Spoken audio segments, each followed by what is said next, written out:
Chapter 12. Author's Note. Stop fa-ing. Okay, Hagrid is a pedo too. A lot of people in American schools are licked at. I wanted to address the issue. How do you know? Snap. Ian. Christian. Plus, Hagrid isn't really in love with Ebony. That was Cedric, okay?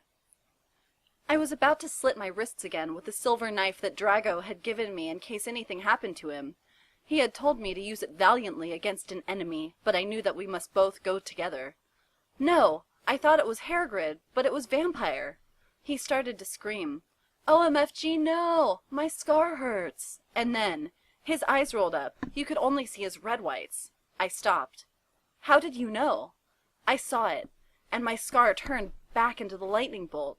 No! I ran up closer. I thought you didn't have a scar anymore, I shouted. I do, but Diabolo changed it into a pentagram for me, and I always cover it up with foundation, he said back. Anyway, my scar hurt, and it turned back into the lightning bolt. Save me! Then I had a vision of what was happening to Draco. Voldemort has him bondage. Anyway, I was in the school's nurse's office now, recovering from my slit wrists. Snap and Lupin and Hagrid were there too. They were going to St. Mango's after they recovered because they were pedophiles, and you can't have those fucking pervs teaching in a school with lots of hot girls. Dumbledore had constipated the Sidio camera they took of me naked. I put up my middle finger at them. Anyway, Hagrid came into my hospital bed holding a bouquet of pink roses. Annabie, I need to tell you something, he said in a V-serious voice, giving me the roses. Fuck off, I told him. You know I fucking hate the color pink anyway. And I don't like fucked up prepz like you, I snapped. Hagrid had been mean to me before for being gothic. No, Annabie, Hagrid says. Those are not roses.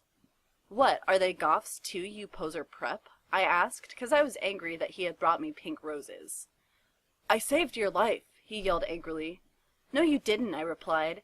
You saved me from getting a Paris Hilton pee video made from your shower scene and being viewed by Snap and Lupin, who masturbated.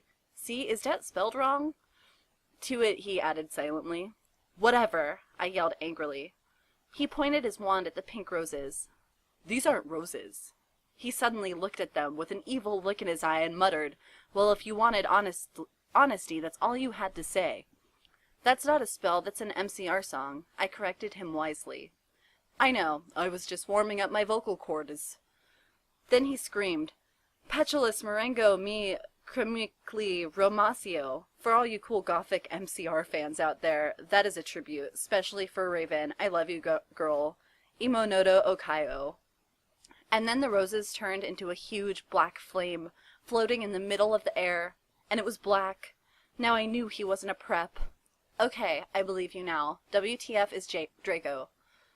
Hagrid rolled his eyes. I looked into the balls of flame, but I could see nothing.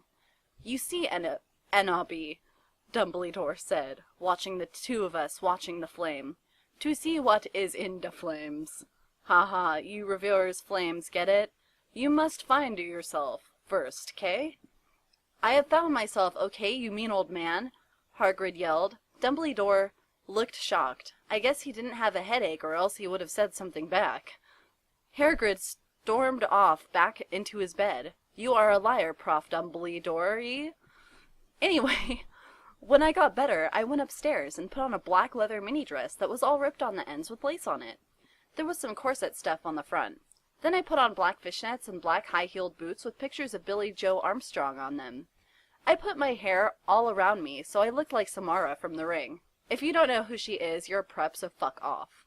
And I put on blood red lipstick, black eyeliner, and black lip gloss. You look kawaii, girl, Bloody Mary said sadly. Fangs, get it? You do too, I said sadly too. But I was still upset.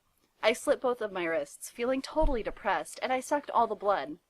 I cried again in my bathroom and put the shades on so Snap and Lupin couldn't spy on me this time. I went to some classes.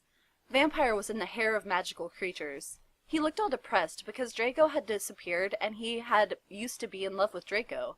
He was sucking some blood from a Hufflepuff. Hi, he said in a depressed way. Hi back, I said in a equally sad way. We both looked at each other for some time. Harry had beautiful red Gothic eyes, so much like Draco's. Then we jumped on each other and started screwing each other. "Stop it now, you horny simpletons!" shouted Professor McGoogle, who was watching us, and so was everyone else. "Vampire, you fucker," I said, slapping him. "Stop trying to screw me. You know I loved Draco." I shouted, and then I ran away angrily. Just then he started to scream, "OMFG, no! My scar hurts!" And then his eyes rolled up. You could only see his red whites. "No!" I ran up closer. "I thought you didn't have a scar anymore," I shouted. "I do, but Diabolo changed it into a pentagram for me, and I always cover it up with foundation," he said back. "Anyway, my scar hurt, and then I had a vision of what was happening to Draco. Voldemort has him bondage. Special thanks to Raven, my Gothic's blood sister, W2F, you're supposed to writ this. Hey Raven, do you know where my sweater I?"